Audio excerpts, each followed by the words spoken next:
Cepat kilat, wacana tersebut datang dan terwujud. Pada 30 Juni 2020, Wakil Ketua Komisi 8 DPR Marwan Dasopang menyampaikan pernyataan mengejutkan.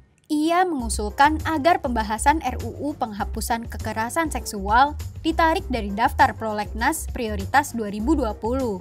Sebab pembahasannya agak sulit. Baru juga gelombang penolakan menggelegak akibat pernyataan Marwan, usul tersebut diresmikan oleh Badan Legislasi DPR. Pada 2 Juli 2020, RUU yang telah diperjuangkan sekian tahun itu terpaksa mundur. Di atas kertas, keputusan ini membingungkan.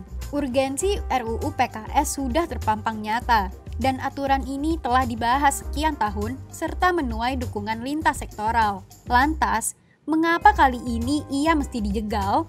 Sebenarnya, apa yang bikin penyelesaiannya jadi agak sulit? RUU PKS bukan barang baru.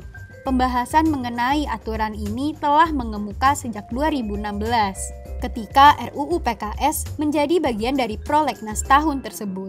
Pada Mei 2016, Ketua Balek Supratman Andi Aktas menerima draft dan naskah akademik RUU PKS dari Rieke Diah Pitaloka, selaku perwakilan fraksi PDIP.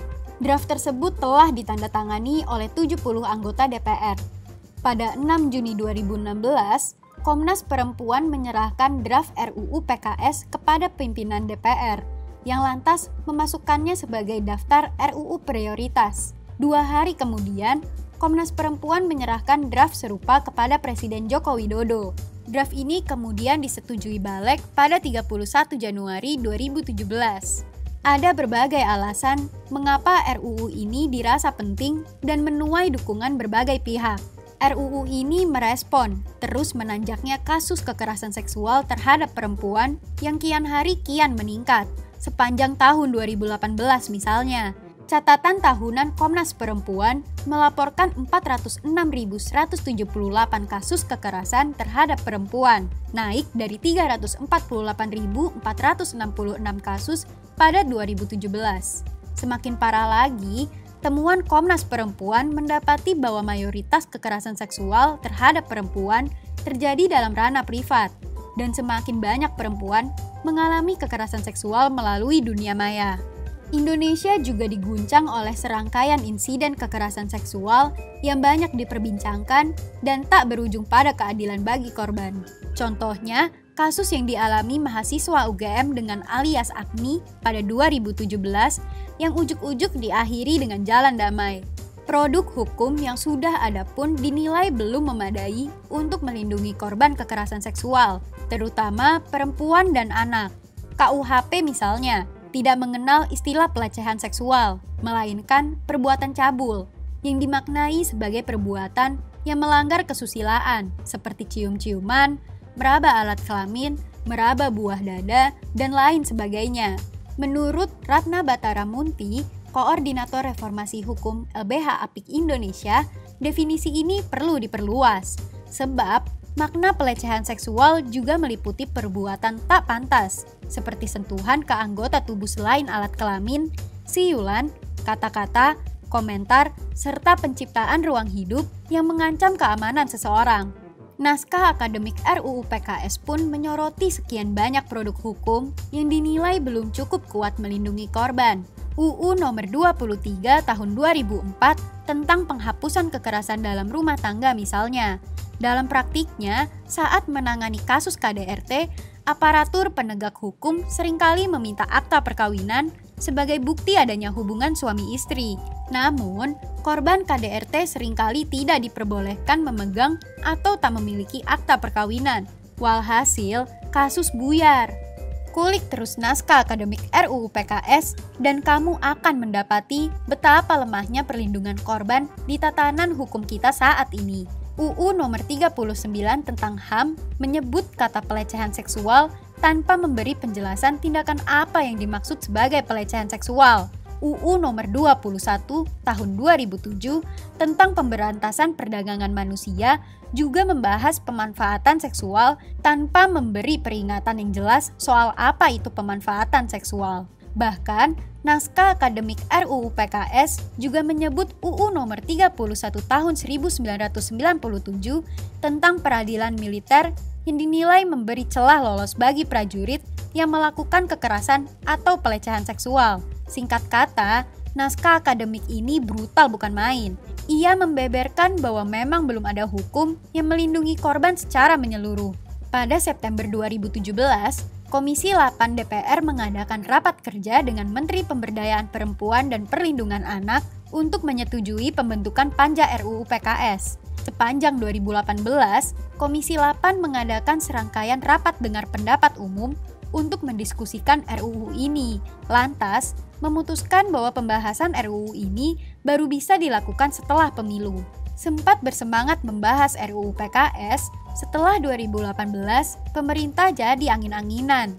Pada Juli 2019, Komisi 8 ditagih lagi soal RUU PKS, tetapi mengaku pembahasannya macet karena didahului pembahasan RKUHP. Pada 12 Agustus 2019, Ketua MUI sekaligus Wapres terpilih Ma'ruf Amin meminta Jokowi menunda pembahasan RUU ini.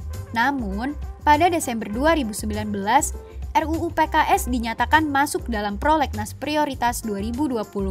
Masih ada harapan sampai Marwanda Sopang mengusulkan RUU PKS ditarik dari Prolegnas Prioritas 2020.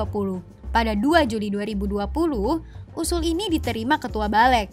RUU PKS bersama 15 RUU lainnya ditarik dari Prolegnas Prioritas 2020 dan dimundurkan ke 2021. Secara resmi, Wakil Ketua Komisi 8 Marwanda Sopang menyatakan pembahasannya agak sulit karena lobi antar fraksi untuk meloloskan RUU ini masih buntu.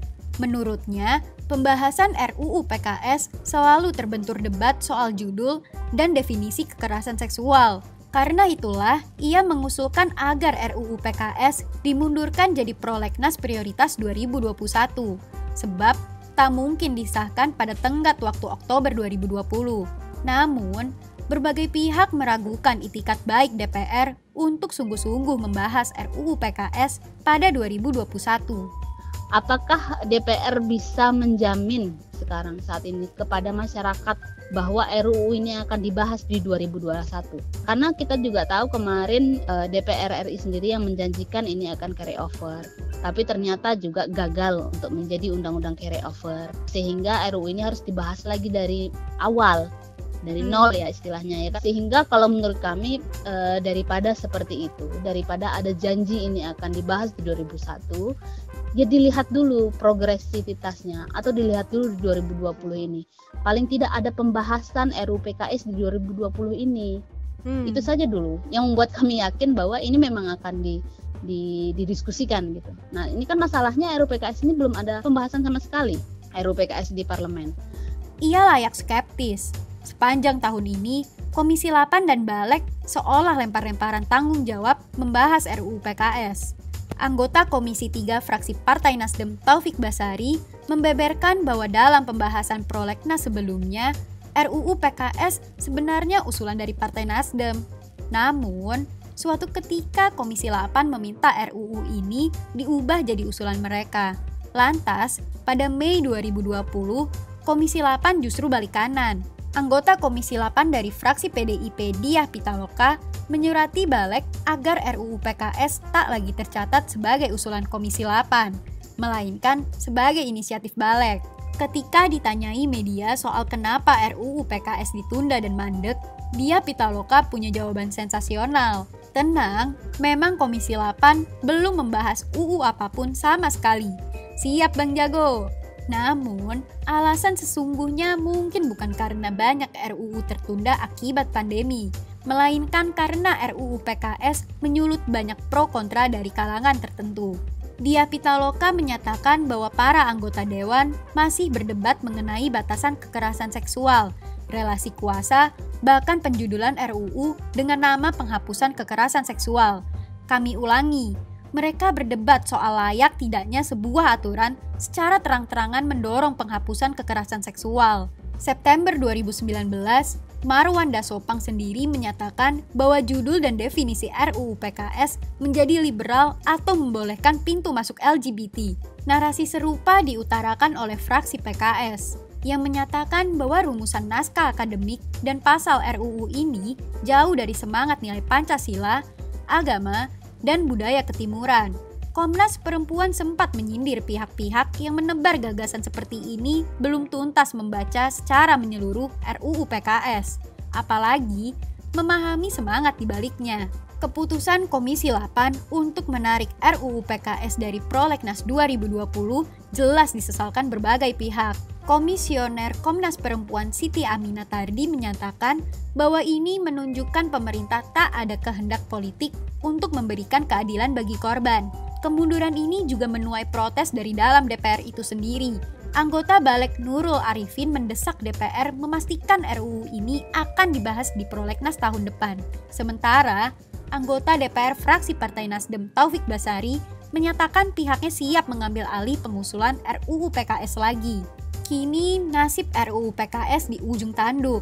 Selagi DPR sibuk debat kusir soal hantu liberal dan LGBT, lagi-lagi para korban hanya bisa menonton di pojokan.